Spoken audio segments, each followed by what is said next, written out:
tomen nota, ¿no? Para que mañana sí vengan repasando, porque mañana voy a hacer preguntas, ahora no, porque no hubo tiempo de poder comunicarme con ustedes. El día de mañana tenemos el tema de agitación psicomotriz, ataque de pánico y trastorno disociativo.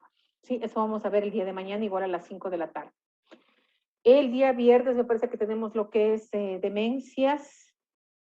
A ver, déjenme ver si no estoy confundida. Sí, es demencias. El tema de demencias, primer episodio psicótico. Y con eso terminamos. No tenemos más. Y viene obviamente la evaluación de los 8 temas que vamos a ver. Por lo tanto, creo que yo creo que nos va a llevar esta clase aproximadamente, voy a presentar el material que tengo, aproximadamente nos llevará entre 1 hora, y obviamente estoy abierta a toda consulta. Son temas que ustedes ya conocen. Como el tema o la indicación respectiva se nos ha dado de acuerdo a las guías de estudio, de acuerdo a los sílabos, esta es una ayuda para ustedes de preparación para el examen complexivo que van a dar ya en muy poco tiempo, ¿no? Pasado el año de lo que es el internado rotativo, así que yo sugiero, esto es una ayuda como para refrescar un poquito los conocimientos, pero obviamente están ustedes el irse preparando. Sugiero yo que vayan repasando por temas y por materias, tienen un año para prepararse. Esto simplemente es un recuerdo de material que ya vimos. Con ustedes yo vi depresión y algo de suicidio también. Hay otros temas como delirium, agitación que no hemos visto, pero bueno, están enmarcados dentro de los temas del examen complexivo, ¿sí? Muy bien, no sé si estamos, ¿me enviaste ya el listado? ¿Sí? Sí, doc. Ok. Entonces voy a tomar lista, voy a pasar a compartir la presentación y luego tomar la lista, ¿sí? Ok, vamos a compartir pantalla. Vamos a comenzar con el primer tema. Por favor, tomen nota de los datos más importantes. Como yo les decía, esto es un recordatorio, ¿no? Un recordatorio de un caso que vimos con ustedes de lo que es la depresión. Entonces vamos a recordar, ¿sí? Bueno, depresión mayor o trastorno depresivo mayor es un cuadro mental grave. Está enmarcado dentro de las enfermedades más frecuentes a nivel mundial. Se habla de más de 350 millones de personas deprimidas en el mundo, ¿no? Por lo tanto, como médicos generales, vuelvo y recalco que yo les dije a ustedes cuando vimos el caso, es una de las patologías que probablemente más frecuentemente vean ustedes en la consulta. Van a ver pacientes deprimidos, eso es más que seguro, deprimidos y ansiosos. Sí, entonces obviamente el objetivo de ustedes como médicos generales es enfocar adecuadamente la orientación diagnóstica, quizás dar el tratamiento, si es que una depresión grave, dar el tratamiento inicial y transferir o referir a la especialidad, que en este caso sería salud mental o psiquiatría. ¿Sí? Perfecto. Entonces, ¿qué es la depresión mayor? Es un síndrome, dice, o grupo de signos y síntomas que van a predominar básicamente en la esfera afectiva. Recuerden que la depresión es una alteración del afecto.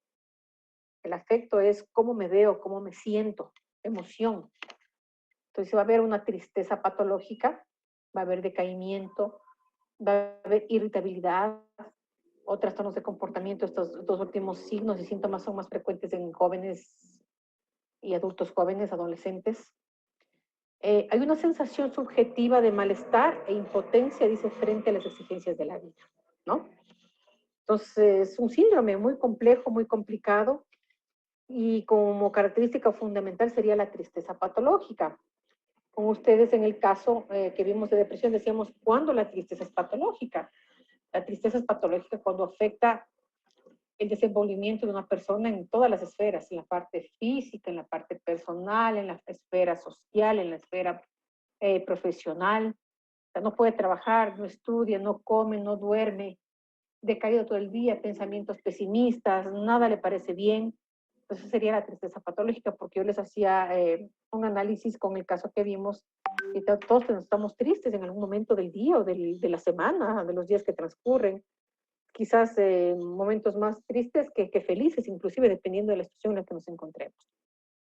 Entonces es un cuadro mental grave de afectación del sistema afectivo, del afecto del individuo, caracterizado por tristeza patológica, decaimiento, irritabilidad, trastornos de comportamiento, ¿no? y una sensación subjetiva de malestar e impotencia frente a las exigencias de la vida. Los pacientes depresivos todo lo ven negro, pesimistas, creen que no van a poder salir adelante y no depende de ellos, ¿no? Porque muchas veces el familiar dice, yo le digo ponga de parte y no pone de parte, o sea, no, por más que ustedes le digan ponga de parte, no va a mejorar.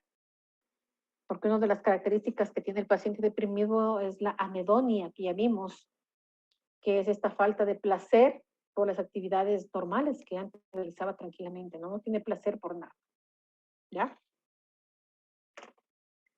Entonces dice, este cuadro obviamente va a causar un deterioro, ¿no? Y va a presentar síntomas a nivel cognitivo, es decir, puede presentarse con síntomas como problemas en atención, concentración y memoria. Volitivo, relacionado con la voluntad, el individuo pierde voluntad, ya no quiere hacer nada, no tiene voluntad de hacer nada, ¿no? Y somático, esto de los síntomas somáticos se refiere o son más vistos en la parte de los viejitos, perdón, en pacientes ancianos, ¿no? Tercera edad. Los viejitos se quejan de múltiples dolencias, cuando se les revisa no se encuentra nada y lo que tiene es depresión, ¿no? Por lo tanto, se habla de una afección que va a afectar la vida psíquica de forma global. Como ya lo dije, dentro de la epidemiología es el más frecuente de los trastornos afectivos. ¿Alguien recuerda, me puede decir qué personas o qué género es el que más se afecta en cuanto a depresión? Yo comimos con ustedes. Las mujeres. A ver. Las mujeres, Doc, las mujeres. Las Pero a los mujeres. hombres les pega más duro. ¿Les pega más duro qué? ¿La depresión o qué pasa con los varones? Cuando suelen tener depresiones, los hombres suelen ser más profundas las depresiones y de recuperación un tanto más difícil. Podría ser, pero hay un detalle que los varones Sí, hacen más. que los varones tienden más a realizar el suicidio, o sea, a cometer suicidio en vez que, en cambio, las mujeres más es como, no lo suelen cometer, sino es más como advertencias. Son actos. No lo llegan a hacer. Ajá. Claro, es una advertencia que llama, o sería el parasuicidio que vamos a ver más adelante, ¿no? Entonces las mujeres son quienes más se deprimen, pero los hombres son los que más se suicidan, son mucho más efectivos, ya vamos a hablar del suicidio, ¿no? Pues la depresión, dice, da inicio entre los 30 a 40 años, un pico máximo de incidencia, es gente joven, entre 18 y 44 años, aunque también ustedes saben que se deprimen niños, ¿no? Hay niños con depresión. La presentación, dice, es distinta con la edad. En jóvenes, ya lo dije yo, se presenta más con síntomas comportamentales, muchachos disruptivos, bajón de notas en el colegio, fracaso escolar, ¿qué más? Agresivos, irritables. Hay que descartar que no esté depresivo. Mientras que en tercera edad o ancianos, sabemos que hay más síntomas somáticos, básicamente son dolencias, todo les duele a los viejitos, ¿no? Son dos características importantes a tener en cuenta, ¿ya? Entonces se presenta en gente joven, se presenta mucho más en gente joven.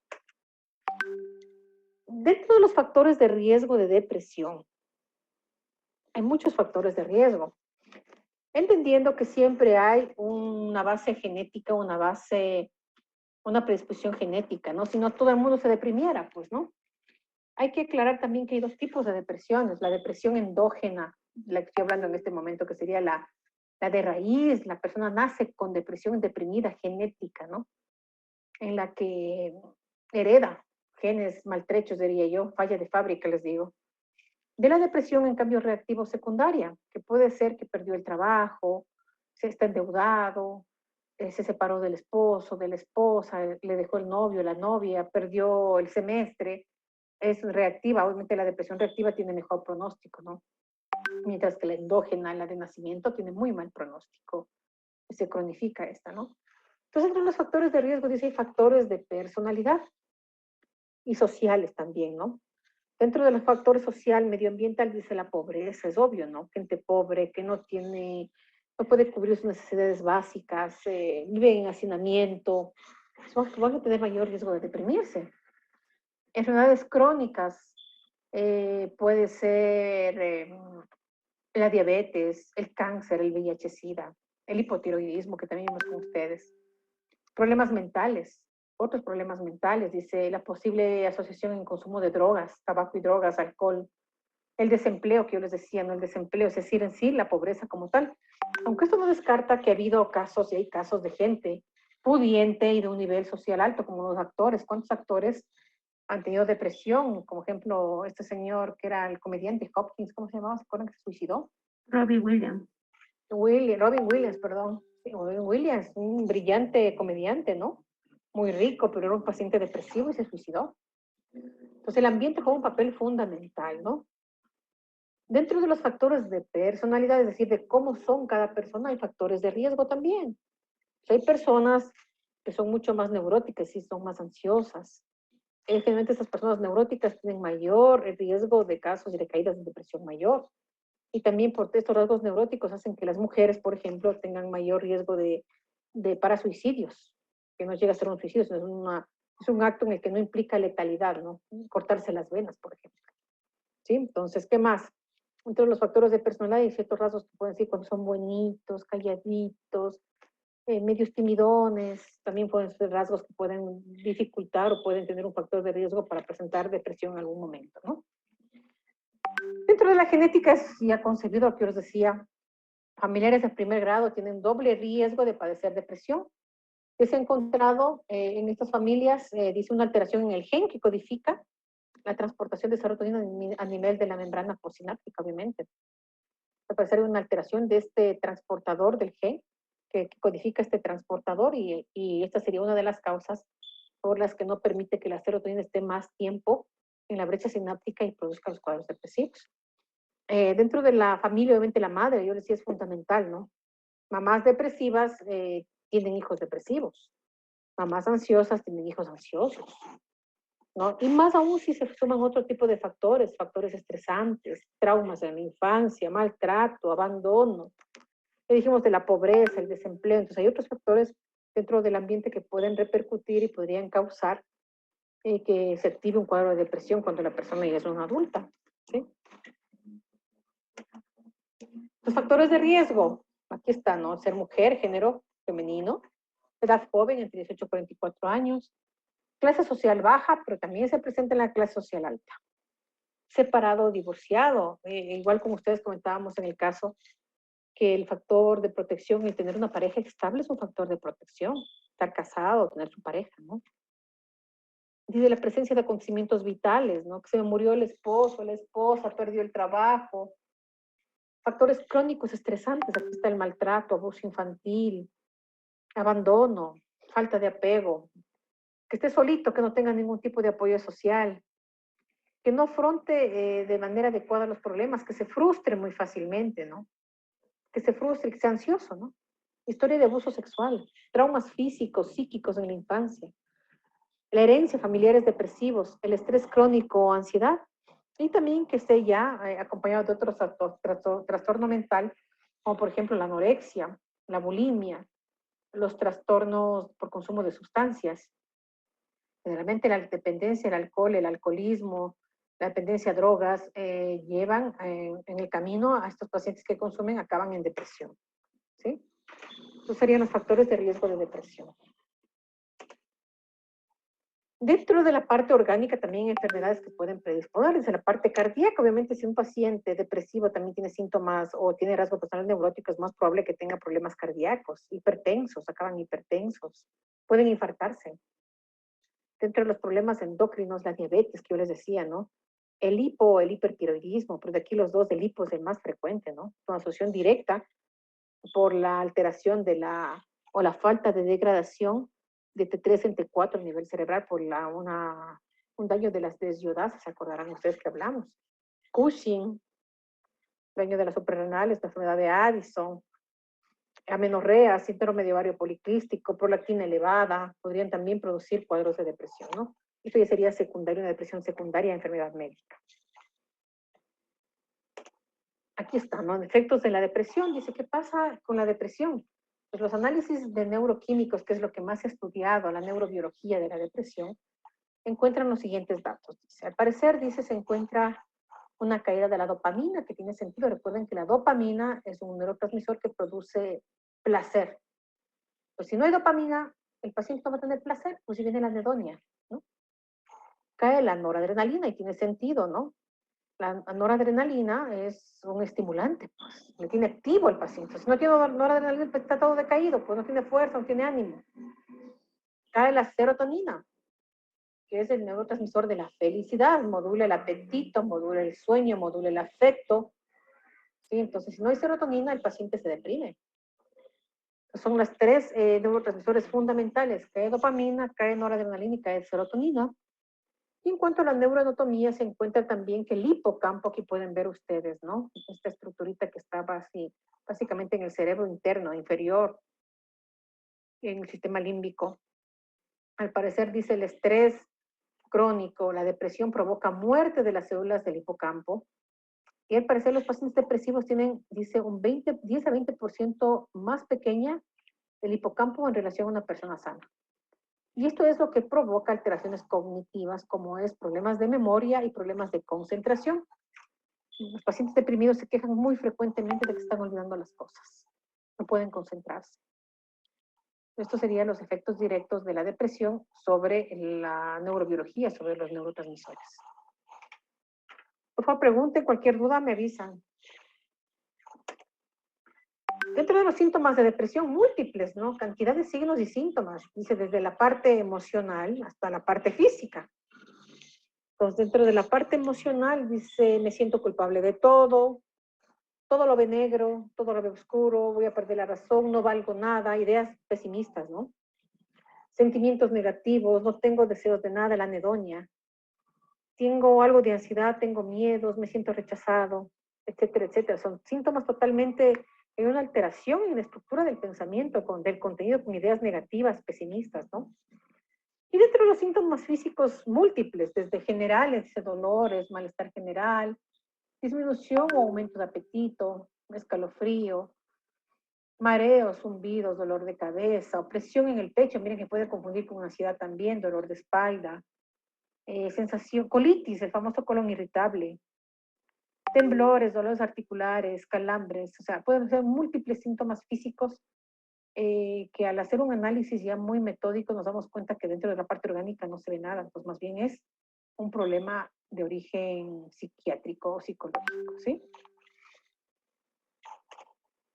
Entonces aquí tengo un cuadrito, un mapa conceptual para que ustedes entiendan. Entonces, un paciente depresivo, un paciente ansioso es una persona, un paciente vulnerable. Falla de fábrica, nació con falla de fábrica. Y si este paciente tiene una vulnerabilidad al estrés, es decir, ha sido sometido a estrés, pobre, abandonado, maltratado, con rasgos de personalidad que van hacia la baja, ¿no? Medio esquizoide, depresivón, entonces es muy probable que este paciente en un futuro haga un trastorno depresivo o ansioso, ¿no es cierto? Entonces es un vulnerable al estrés. Dice, ¿por qué es vulnerable? Porque tiene genéticamente predispuesto, una predisposición genética, ¿no? Más, dice, sucesos adversos tempranos hacen que este fenotipo vulnerable se vaya activando y va a producir la enfermedad que puede ser depresión o ansiedad en un futuro, ¿sí? Esto de suicidio lo vamos a ver más adelante, ¿no? Pero paciente depresivo tiene un alto riesgo de suicidio, se habla del 8 al 16%. Y obviamente si yo les pregunto, ¿el suicidio se enmarca dentro de qué patología? El suicidio se enmarca dentro de trastorno de depresión o mayor. Van de los dos cogiditos de la mano, ¿no? Hay casos en que el suicidio puede estar presente desde el inicio, o hay casos que conforme la enfermedad se va cronificando y va avanzando en síntomas, conforme pasan los días, los meses, van apareciendo las ideas suicidas. De ahí que es muy importante que todo paciente depresivo, ustedes como médicos generales le pregunten qué ideas tienes, de qué piensa, si quiere morirse o matarse, ¿no? Que es muy importante porque de eso depende el tratamiento. ¿Sí? Dime, Doménica. No, pues justo eso. Nosotros como médicos generales, ¿hasta qué punto tenemos o llegamos a hacer por un paciente que tiene depresión o que tiene riesgo suicida? Tú lo que tienes que hacer, si te pasa esto, es diagnosticar la primera fase, o sea, diagnosticar a tiempo. Como médico general, tú estás te pongo un ejemplo, te mandan a la rural y te van a llegar pues, pacientitos de la, me llegan acompañados de la familia, ¿no? Dice, vea, doctorita, ya intentó colgarse, usted dice que se va a matar. Tienes que hacer y tomar la primera acción, que sería en este caso, quizás dar la primera fase del tratamiento y transferirlo inmediatamente. Si está con idea suicida activa, o intentó suicidarse ya, que es gravísimo, o tiene un plan suicida que el paciente te va a contar, ¿no? O ya te dice, mamá, he intentado varias veces, doctora, es un paciente que requiere internamiento. Entonces tienes que cuestionar con la familia a dónde lo lleva. Hay varios hospitales públicos, como Julián Dara, básicamente en Quito. Guayaquil tenemos el Lorenzo Ponce, o privados, que hoy en día cuesta, o si es que es afiliada al hospital del IES, en área de psiquiatría, para ver a dónde le transfieres. Pero es urgente la transferencia, ¿no? Ahora, si es un paciente que dice, bueno, estoy con una depresión, quiero morirme, pero no he intentado matarme, tengo un apoyo familiar, no tengo otra enfermedad psiquiátrica, tú pues, le puedes manejar en casa hasta que la familia decida ver cuándo le va a trasladar al psiquiatra, pero vas a pedirle interconsulta al psiquiatra. Entonces tú como médico general, tu primero es un médico, entonces tienes que saber, como cualquier patología o una crisis hipertensiva, tienes que saber qué hacer en la crisis hipertensiva, pues, hasta que le vea el cardiólogo, no va a ser que le da el SB y se muere y no le diste nada. No, es igual, ¿no? Hay que dar un tratamiento primario de base, sería ustedes, y ya el seguimiento y lo de especialidad lo va a hacer el médico psiquiatra. ¿Sí? ¿Alguna otra pregunta, por favor? Ok. Vamos a ver más adelante, ¿no? Lo del suicidio. Los criterios diagnósticos del DSM-5, si ya no está DSM-4, que está desactualizado, probablemente es el DSM-5, que le va a cambiar ese detalle, pero realmente no ha cambiado mayormente los criterios, ¿no es cierto? Entonces, son 2 signos o síntomas cardinales que un paciente debe tener para pensar en que es una depresión. Dice. El ánimo depresivo, humor depresivo o tristeza patológica, y o disminución del interés o placer en todas sus actividades. Uno de los dos tiene que estar presente, o los dos también. Duración, mínimo 2 semanas. ¿Quién se da cuenta? La familia dice, el doctor se pasa encamado, no habla, todo el día triste, pasa llorando, ya no tiene gusto por nada, no quiere salir, no come, no se baña, no se peina. Lleva así 3 semanas, doctorita, depresión. Son los síntomas cardinales, ¿no? Ánimo depresivo, tristeza patológica, humor depresivo y anedonia, que es la emoción de interés. Mínimo 2 semanas. Y se acompaña de los siguientes, de 4 o más de los siguientes síntomas. Generalmente lo que más se ve es pérdida de peso, el paciente pierde el apetito. Pérdida de apetito o también puede haber aumento de peso, pero es menos frecuente. El insomnio, fundamental. Igual lo decía con ustedes en otros casos, hay que hacerle dormir. Un paciente que no duerme es mal pronóstico, algo pasa. Lo que yo más visto es que hay insomnio, hipersomnio muy pocos. Puede haber problemas de agitación, pero yo lo que más veo está enlentecido, ¿no? Ya no sale, encamado, un alentamiento psicomotriz, lento al hablar, fatiga o pérdida de energía, desesperanza, culpa inapropiada, siente que no vale nada, que pierde la esperanza, no siente placer por nada. Problemas de concentración y memoria. Y obviamente otro dato importante que sería la presencia de pensamientos de muerte. Entonces aquí ustedes entran a analizar y en el caso lo dijimos, preguntarle bien, ¿son de muerte nomás? Verá, doctorita, yo quiero morirme, pero hay que preguntar, ¿y usted quiere matarse? ¿Ha intentado matarse? Dice, no, pero no quiero matarme. Pero obviamente, conforme pasa el tiempo, puede esa idea solo de muerte transformarse en una idea suicida activa y peor en un acto ya, ¿no? Entonces serían los síntomas más importantes en lo que es depresión. Recordarán ustedes que este tipo de cuadros, como yo les dije al inicio, es crónico. Es que una depresión mayor es un cuadro crónico, ¿no? Si es un primer episodio depresivo, se puede ir a la resolución espontánea. Generalmente 25% de casos probablemente mejora, pero las 3/4 partes, es decir, el 75%, recae. Por lo tanto, la depresión es una enfermedad crónica, recurrente, con periodos asintomáticos y de duración variable. ¿Sí? Pacientes depresivos, ya que caen dentro del 35%, probablemente la medicación deben tomar a largo plazo o toda la vida. Bueno, aquí habíamos hecho un diagnóstico diferencial. Recordarán ustedes entre depresión y la distimia. En cambio, el distímico es el depresivo crónico, el que está triste, mínimo 2 años, pero funciona. Mientras que el depresivo mayor ya no funciona. Y otra característica del distímico que era importantísima, que les decía a ustedes, son las ideas suicidas. El depresivo mayor hay ideas de muerte, y con ideación suicida activa y todo lo demás. Pero el distímico es raro que haya estas ideas. Menos frecuente, mucho menos frecuente.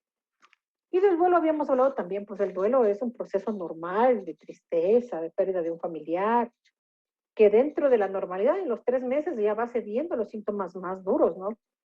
La paciente que tiene un duelo, obviamente, yo decía, tiene que trabajar, pues. En la empresa privada nos dan 3 días, en la empresa pública 8 días y tenemos que ir trabajando. Llorando, llorando, con la pena, si es papá, mamá, esposo, hijo, tenemos que ir a trabajar. Claro, hay casos en los que se deprimen, sería una depresión grave reactiva secundaria a un duelo, ¿no?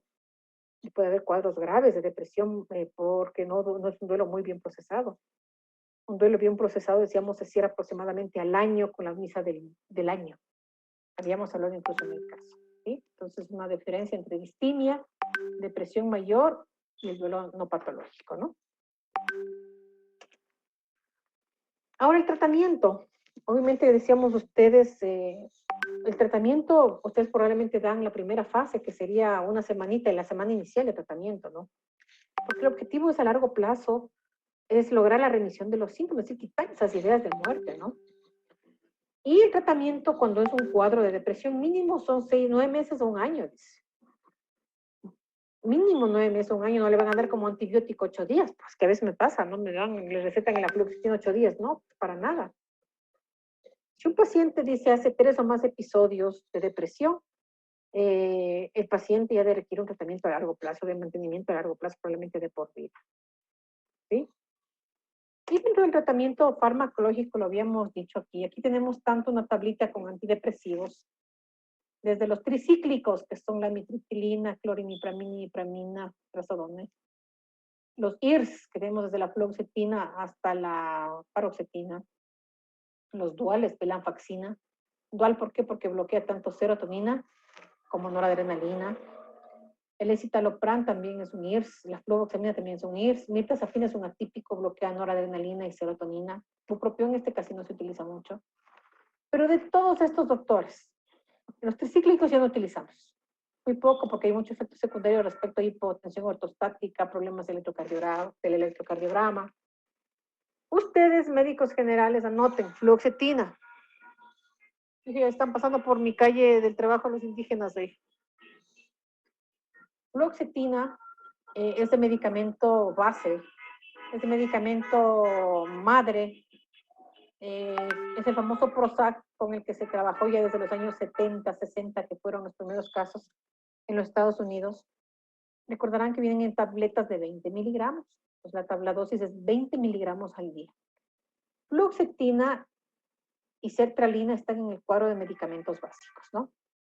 Entonces, fluoxetina pueden comenzar 20 miligramos diarios, no le van a dar cada 8 horas, y le mandan ya que tome de largo para que el médico psiquiatra vea si le quita, le aumenta, le sube, ¿no? Puede darse hasta 80 miligramos, y la sertralina viene en tabletitas de 50 miligramos, igual cada día, y le mandan con el psiquiatra para que vea si aumenta, disminuye o quita, ¿sí? Generalmente para ver mejoría. ¿Alguien recuerda a las cuántas semanas comienza a hacer efecto la fluoxetina o la sertralina? ¿Recuerdan que vimos eso también?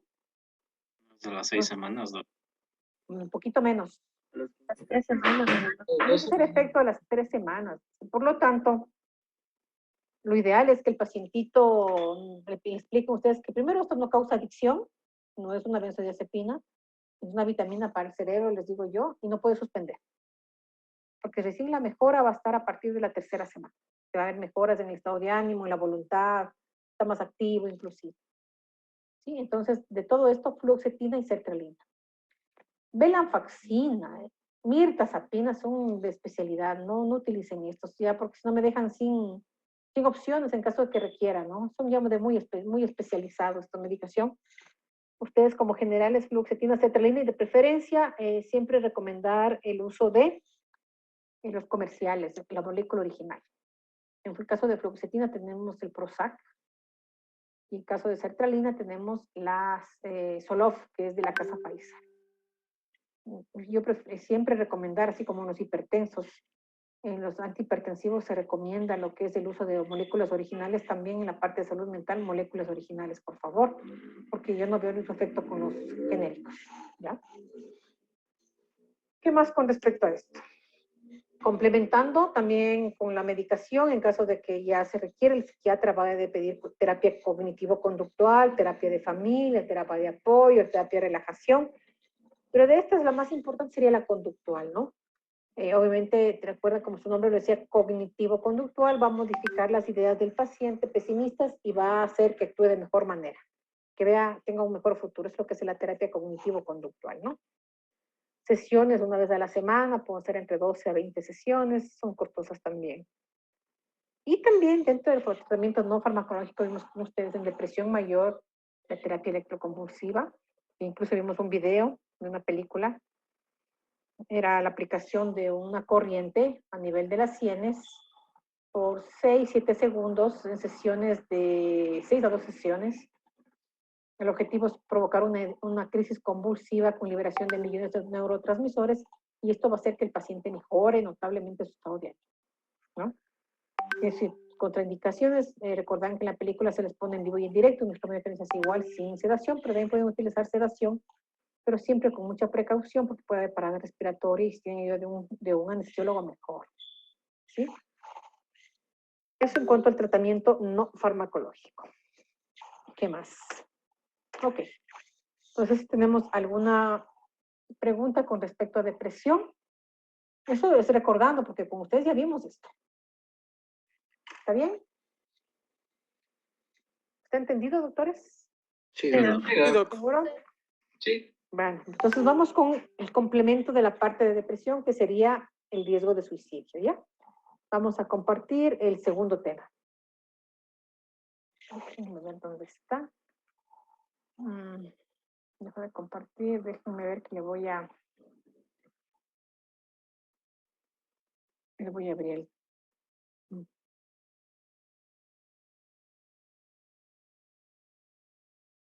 Conducta suicida. Un tema interesante también.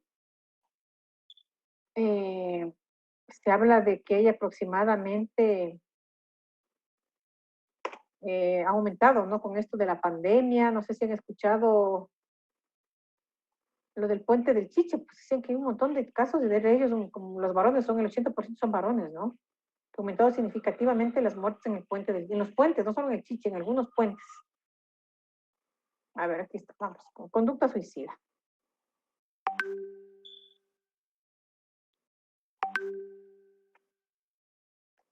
Ok. Sí, dice help, ayuda. Hay que comprender que todo paciente que cometa un acto suicida, obviamente si se suicida ya no hay nada que hacer, pero si se intentó suicidar, si se logró salvarlo, pide ayuda a gritos, ¿no? Y es la consecuencia, la conducta suicida sería la consecuencia de una enfermedad grave como es la depresión mayor. O sea, la conducta suicida está enmarcada de un cuadro de depresión mayor, exceptuando casos en los que pasan por impulsividad, ¿no? Por eso muy impulsivos, ¿no? Y fue a tomar los tragos y ese rato que le cogieron ganas de sentir y se mató es otra cosa, ¿no? Hay gran aporte de la impulsividad en casos de suicidios también. No necesariamente han estado deprimidos, pero la mayor parte están enmarcados dentro de cuadros de depresión mayor. Entonces, es una fotografía real, ¿no? Dice, ¿qué dice la OMS con respecto al suicidio? La definición de la OMS. Acto suicida. Todo hecho por el que un individuo se causa a sí mismo una lesión, cualquiera que sea el grado de intención, letal. ¿No?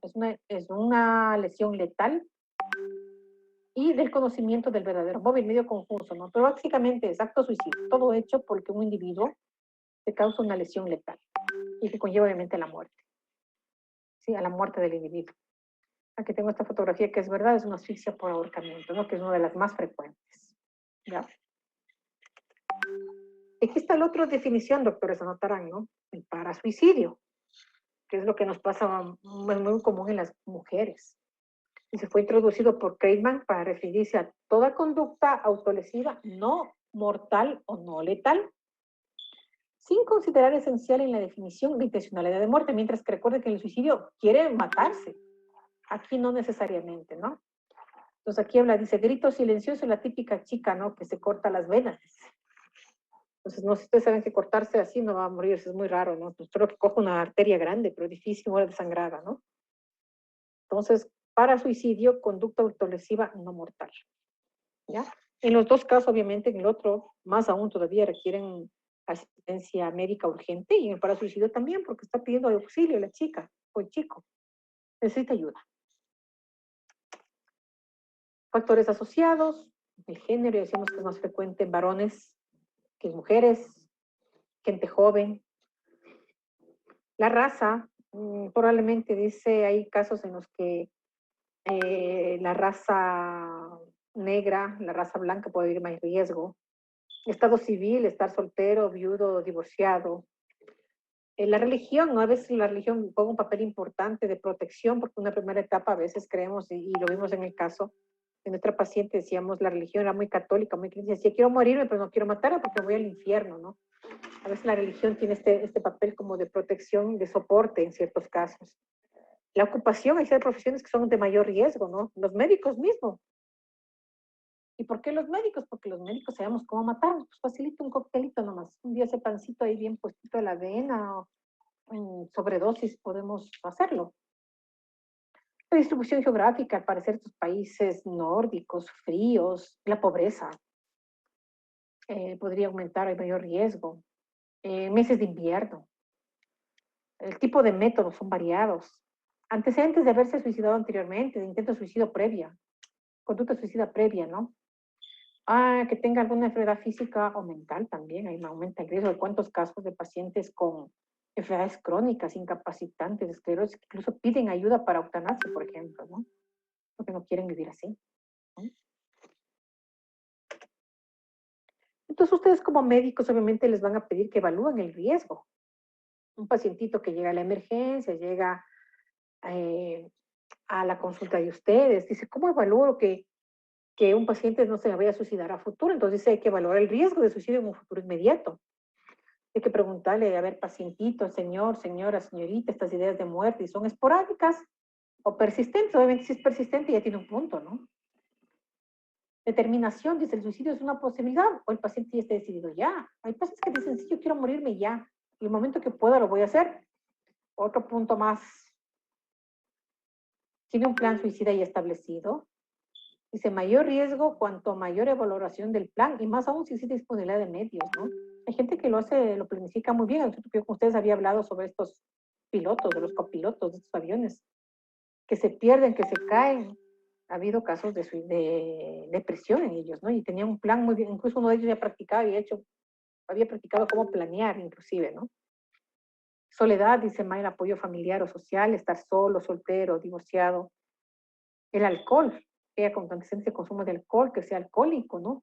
Recuerden que dice que con el alcohol limita el control, se hacen más impulsivos, gana fuerza, ¿no? Dificultades sociales, dice la marginalidad, desempleo, anomia de Durkheim, que es la capacidad o la falta de entendimiento, no puede realizar o generar de una manera coherente sus ideas, que se ve mucho en las demencias también. Entonces hay unos factores de riesgo. Entonces, mientras más puntos tenga positivos, va sumando puntos, ¿no? Por ejemplo, aquí si tiene todos estos, estaría sumando 2, 4, 6, 7 puntos ya. Entonces, mientras más puntos, más riesgo. Y dice, si un paciente dice, ya llegó al centro médico, llegó a la emergencia, ustedes le ven, hay que valorar, y ya se intentó suicidar, entonces tienen que valorar que fue peligroso el método elegido, es decir, fue un intento real o fue un parasuicidio. No es lo mismo que le descuelguen, que se intentó ahorcarse y le salven, a que le encuentren rayándose las muñecas, ¿no? Con gilet o un objeto cortopunzante. Al preguntar al paciente si creía que iba a funcionar el método, puede decirme, sí, yo estaba seguro. Mientras puede decirme, no, no, pensé que no. Hay que valorar también qué nivel de conciencia tiene con respecto al método que utilizó. Si se está sorprendido de haber sobrevivido, hay pacientes que se echan una lástima y dicen, hasta lloran que no murieron, ¿no? Ha habido casos de que no, yo quería morir, doctor, y me salvaron. Había posibilidad de ser descubiertos. Sintió alivio al ser salvado, vemos la expresión del paciente, ¿no? ¿Intentaba transmitir un mensaje o solo quería morirse? ¿Se trató de un acto impulsivo o planeado? Impulsivo, ¿qué tal que estuvo tomado alcohol? Eso puede ser más impulsivo que planeado, ¿no? Han cambiado, dice, las circunstancias psicológicas vitales que terminaron el intento, porque cuando ustedes la entrevistan probablemente dicen, la verdad que doctor, estoy arrepentido. Obviamente es un punto a favor, ¿no? Entonces, mientras más puntos En contra va a ir sumando, serían 2, 4, 6, igual casi 7 puntos, ¿no? Mientras más riesgo, mayor posibilidades de que repita el acto suicida, entonces obviamente tendrán que ustedes pedir la transferencia del paciente. Métodos variados. Tenemos aquí más que el desangramiento de las muñecas, que decía eso no funciona. Hay gente que toma hipnóticos, benzodiazepinas en las tinas de baño y se mueren por ahogamiento. Lo que le pasó a esta cantante Whitney Houston, ¿no? Recuerda que se ahogó o sea, se tomó, parece que fue Ribotril, clonazepam, durmió, se quedó inconsciente y se ahogó. Otro de los métodos tenemos el ahorcamiento, ¿sí?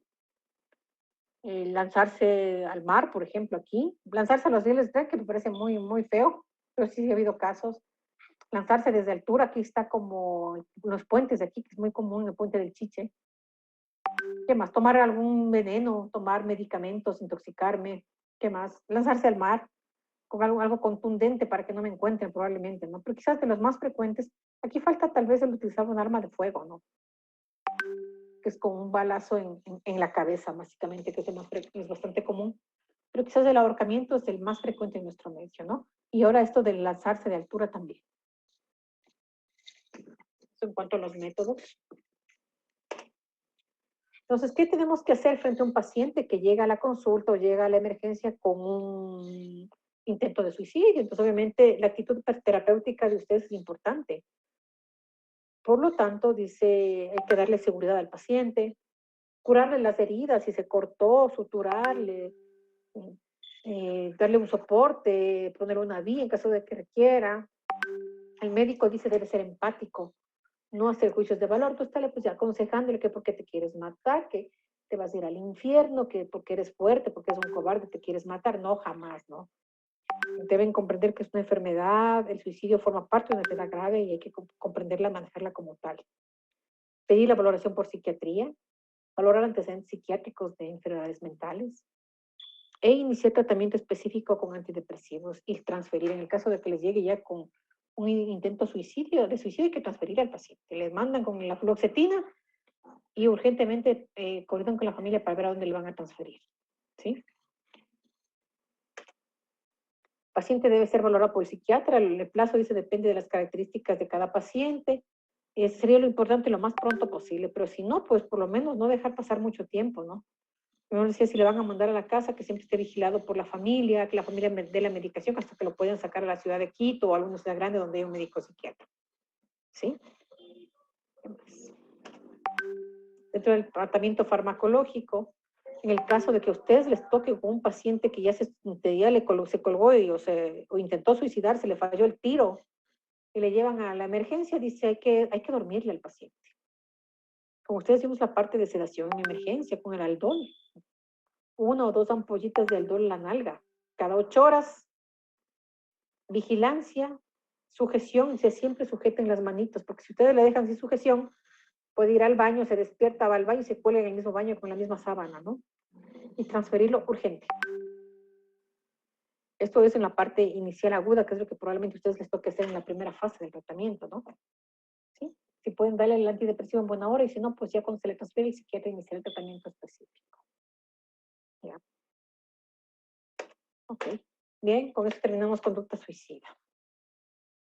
¿Tengo alguna pregunta, por favor, doctores? Eso se complementa con la parte de depresión. ¿Sí? ¿Alguna pregunta? ¿Está todo claro?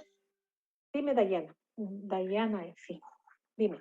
Yo había escuchado sobre un tratamiento de la depresión que es la estimulación magnética transcranial, pero más bien, o sea, no sabía de qué se trataba y si es que podía funcionar. No sé si usted sabe algo de ese tipo de tratamiento. Realmente nuestro medio no se utiliza, pero probablemente son algunos trabajos que te dicen que te puedo ir. En nuestro medio no existe. Pero claro, el sentido es muy similar al de la terapia electroconvulsiva, ¿no es cierto? Porque si tú estimulas el cerebro, lo que va a hacer es la liberación de neurotransmisores. Y con eso vamos a lograr la mejoría del paciente. Pero en nuestro medio, más que la estimulación magnética transcranial, tenemos obviamente la terapia electroconvulsiva, que va a hacer la misma función, ¿no? Sí, es un poquito más aparatosa, tipo estilo Frankenstein, que causa incluso un poco de temor en los pacientes y en los médicos jovencitos, pero es una muy buena alternativa para ideación suicida activa. Va muy bien. Es raro, ¿no? Y como, a no ser que sea un paciente depresivo de esos endógenos, pero gravísimo, digo una depresión angora como para que no mejore y acabe en suicidio, ¿no? Entonces, tenemos esta opción que es muy buena, pero el objetivo de la terapia magnética transcranial es lo mismo, ¿no? Estimular cerebro con ondas magnéticas y el sentido es de que libere serotonina, noradrenalina, dopamina y de ahí viene la mejoría del paciente. ¿Sí? Gracias, Doc. Gracias a ti, Dayana. No sé si tenemos alguna otra pregunta, por favor. No. Ok, entonces pasamos al tercer tema y con esto terminamos. Dime, Ariel.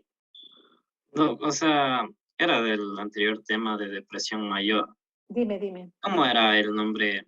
O sea, los comerciales de la fluoxetina y la sertralina. O sea, los que son las moléculas Prozac, originales. Prozac. De fluoxetina es el Prozac y de Ya, la sertralina es el Zoloft, de la casa Pfizer. Zoloft con Z.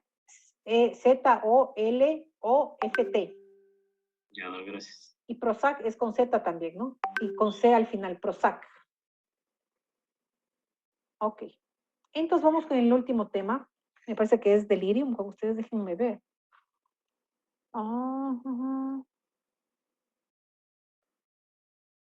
Delirium, sí. Ya no sé si ustedes estuvieron en la parte de neurología, debieron haber visto. Revisaron delirium.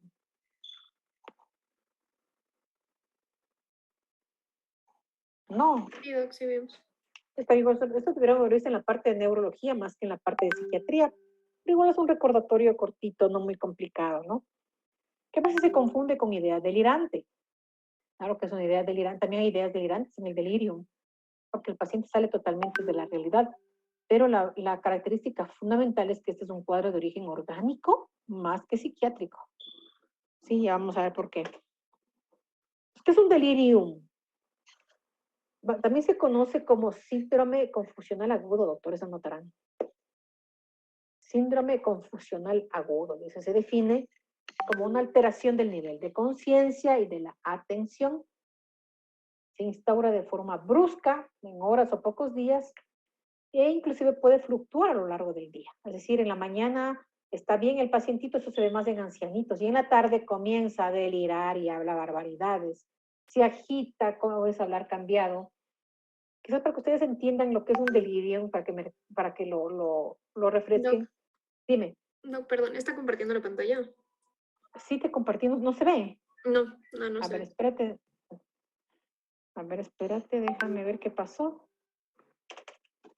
Parece que sí. Fin de presentación, déjame ver, salí. Supuestamente sí, pero no me dicen nada, chicos. A ver. Comparto pantalla ahorita. De nuevo vamos. A ver. ¿Ahí lo ven? Sí, Sí, Doc. Ahí sí lo pueden ver, ¿no? Ya, ok. Entonces, delirio, ¿no? Yo les decía alteración del nivel de conciencia, instauración brusca en pocas horas, fluctúa a lo largo del día. Entonces, para que ustedes tengan un ejemplo típico, cuando llega la mamá con el huevo chiquito, dice, doctorita, está con una fiebre de 39 grados, 40, casi va a convulsionar, pues está delirando, mijito, dice. Quizás esto de la fiebre alta en un niño, no sé si ustedes han visto, o han visto en familiares, hermanitos, primos, sí, la fiebre alta, el huevo comienza a delirar. Incluso comienza a hablar rojísimo, caliente. Por eso incluso en el Bacortis lo que hacen es meterle en la ducha, porque el riesgo de convulsión es alto y luego comienza a hablar, como que estuviera dormido, está somnoliento y comienza a hablar, y es un delirio. No, en chiquito, ¿no? Claro que el delirium ya bien instaurado en un paciente adulto es mucho más complicado, ¿no? Y se suele ser la manifestación de una causa, de una alteración orgánica, aunque la mayoría de casos de su origen es multifactorial, porque también se orgánico un tumor cerebral, una intoxicación, una encefalitis, una meningitis, podría ser las causas. También se ve también en demencias, que también es orgánico la demencia, ¿no? Los viejitos y los abuelitos, ¿no? Entonces tienen abuelitos que generalmente en el día pasan bien y la noche se ponen fatal, no duermen, agresivos, hablan solos, que les roban, que se salen de la habitación. Entonces es complicado, es un delirio. Pues aquí tengo causas, llamado también síndrome confusional agudo. Entonces dice consumo o deshabituación de fármacos o drogas, opioides, hipnóticos, sedantes, relajantes musculares, corticoides, analgésicos, infecciones como la sepsis, infección de vías urinarias, fiebre, problemas metabólicos, ¿no? Alteraciones sodio, calcio, fosfato, magnesio, problemas de tiroides, hiper o hipoglucemias, hipoxias, alteraciones nutricionales. Entre las neurológicas tenemos tumores cerebrales, la epilepsia, traumatismos craneales o faciales, hidrocefalia, cuadros psiquiátricos como las demencias podría ser. Problemas sistémicos, dice, fallo cardíaco, hepático, pulmonar o renal, problemas sanguíneos. Cirugías, doctores, cuando hay cirugías traumáticas como estas de prótesis de cadera, por ejemplo, quemaduras extensas, cirugías de pulmón, cirugías de corazón abierto, cuadros de hipotermia, hipertermia, embolias, podrían generar cuadros de delirio. Entonces, básicamente, la causa o la clave del confusional agudo es el origen orgánico, ¿sí? Hay una causa orgánica de base y tenemos que averiguar qué. Dentro de las drogas, quizás el delirio, el ejemplo más típico, y quizás tienen escuchado, es el famoso delirium tremens. ¿Qué pasó? Paciente alcohólico que pasa en campaña 15 días y súbitamente deja de consumir y entra en abstinencia. Y al tercer día se instaura el síndrome confusional agudo. Es un paciente que comienza a ver cucos, diablos, tiene alucinaciones vívidas, terroríficas de arañas, de moscas, de culebras que se le suben por el cuerpo, sudoración, fiebre alta. Es un cuadro gravísimo que requiere terapia intensiva. Hay que dormirle a ese paciente, sedarlo, que debe entrar en coma, porque es un cuadro de excitación máxima del sistema nervioso. Entonces el paciente se muere, como una falla multisistémica, ¿no? El famoso delirium tremens que se ve en pacientes alcohólicos, ellos dejan de beber y al tercer día ocurre esto. Por eso dice, no solo hay deshabituación de fármacos o drogas, no tóxicos, puede pasar esto. El DSM-5, ¿qué dice? El CID es muy similar, pero aquí, ¿qué me interesa que recuerden? Ya lo dije. Para hablar de un delirium, dice, es una alteración de la atención para cambiar o focalizar la misma y también una alteración del nivel de conciencia. Por lo tanto, el paciente no está totalmente despierto, no está lúcido, está somnoliento, ¿no? Esta alteración del estado de conciencia se desarrolla en un corto periodo de tiempo, puede fluctuar a lo largo del día. Hay problemas de memoria, orientación, lenguaje y de la percepción con alucinaciones. ¿Qué más? Hay que descartar que no tenga otro cuadro mental, otro cuadro neurocognitivo, dice. Y en el examen físico y en la historia clínica debe haber la evidencia. Ustedes descubren de que está causado por algún tipo de enfermedad orgánica. Dice exposición a tóxicos, condiciones médicas. ¿Qué más? Una cirugía. Básicamente es eso, ¿no? O sea, alteración del nivel de conciencia, alteración del nivel de atención, se instaura de manera brusca, fluctúa a lo largo del día y básicamente en el examen físico y en las pruebas de laboratorio se diagnostica o ustedes corroboran de que es de causa orgánica. Esa es la base para el diagnóstico de un delirio. En el CIDIS es igual, ¿no? Obnubilación, problemas de cognición, cambios rápidos, dice, está hipoactivo, hiperactivo, problemas del sueño, del ciclo de sueño-vigilia, se pasan despiertos la noche, hablando barbaridades, inquietos, irritables, y el día duermen. Es muy común en los viejitos, ¿no? Ok. Entonces aquí habla, ¿no? Dice, delirium es aquí, no más que delirio, es un delirio. Recuerden que delirio es otra cosa. La idea delirante, que es un trastorno, es una idea, es un trastorno en el que se presentan los cuadros psicóticos, que también puede estar presente en el delirio, una idea delirante, ¿no? Entonces hay que hacer la exploración física, el examen médico, valorar según los criterios diagnósticos que les expliqué hace un momento. Se hacen las pruebas médicas pertinentes, se identifica la etiología y se da el tratamiento, ¿no? Ahora, si es que no encontramos ninguna causa orgánica, entonces ahí sí podemos entrar a pensar a ver qué pasó. Puede ser un cuadro demencial, puede ser un cuadro psicótico, puede ser una depresión psicótica, pero esto ya es un diagnóstico muy fino que lo hace el psiquiatra, ¿no? Pero básicamente en el caso de ustedes, obviamente una buena historia clínica y un adecuado examen físico con exámenes de laboratorio apropiados en función de lo que estén sospechando.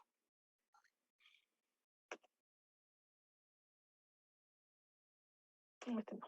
Dentro del tratamiento farmacológico del delirium es similar a la sedación en emergencia.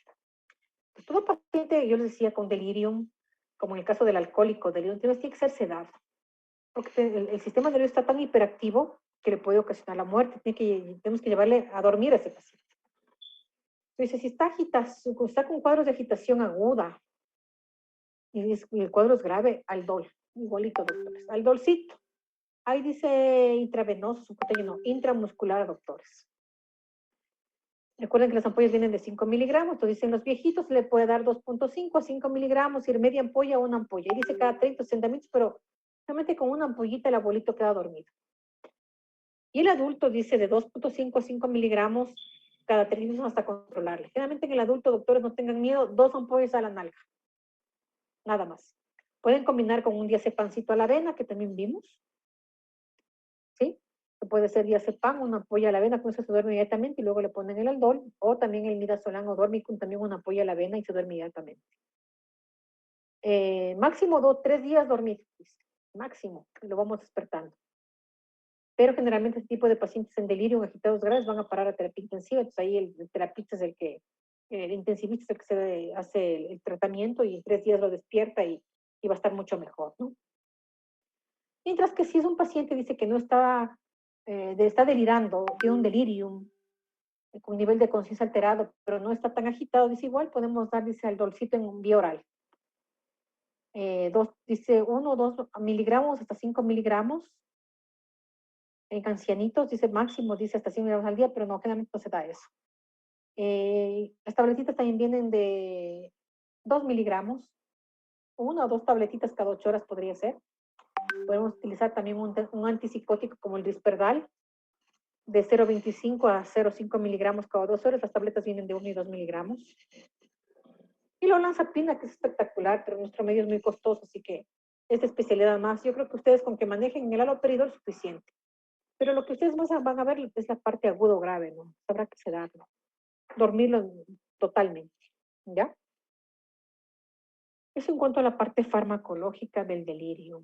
Espero que no se topen, nos asusta mucho, es complicado, no es fácil el manejo, pero generalmente si estamos en hospital general, ahí pues ya echan mano también el neurólogo, echa mano el intensivista, o a veces incluso se pide ayuda al anestesiólogo, ¿no? Ellos son expertos en sedación, nos pueden echar una mano, pero en caso de que estén solitos, siempre tengan el botiquín Aldolcito en ampollas y diazepam en ampollas. Una ampollita a la avena, suavito de diazepam, más 2 ampollitas a la nalga, dependiendo del tamaño, ¿no? Si es un fornido, 2 ampollas. Si es flaquitito, chiquitito, una ampollita, con eso el pacientito se les va a dormir, hasta que se lo transfiere a la ciudad de Quito, o una ciudad grande, o un hospital grande. Ok, con eso acabo. Bien, doctores, con eso termino. ¿Tenemos alguna pregunta hasta aquí? Dejar de compartir. Muy bien, con eso termino. No sé si tenemos alguna pregunta. Son los 3 temas que están planeados para el día de hoy. Obviamente esto me llevaba más tiempo, pero como les digo, debido a la coyuntura, tengo que ver cómo llego a mi casa. Me está cerrado toda la Mariscal Sucre. Estoy un poco preocupada porque si no llego me toca regresarme a casa de mi suegra, a ver si me quedo ahí. Doctores, voy a tomar lista entonces. Aguilar Joel.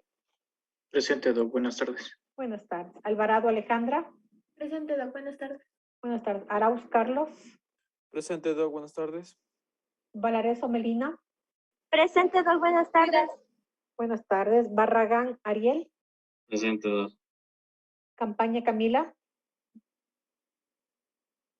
Campaña Camila. ¿Qué le pasó? Presente, Doc. Aquí estoy. Carvajal Alejandro. Okay. Presente, Doc. Buenas tardes. Buenas tardes. Estrada Luis. Presente, Doc. Buenas tardes. Buenas tardes. Estrada Giovanni. Presente, Doc. Buenas tardes. Buenas tardes. Franco Salas. Giancarlo. Presente, Doc. Buenas tardes. Buenas tardes. García Dani. ¿Quién eres tú? Fierro Adrián. Ya. García Dani. García Dani. ¿No está?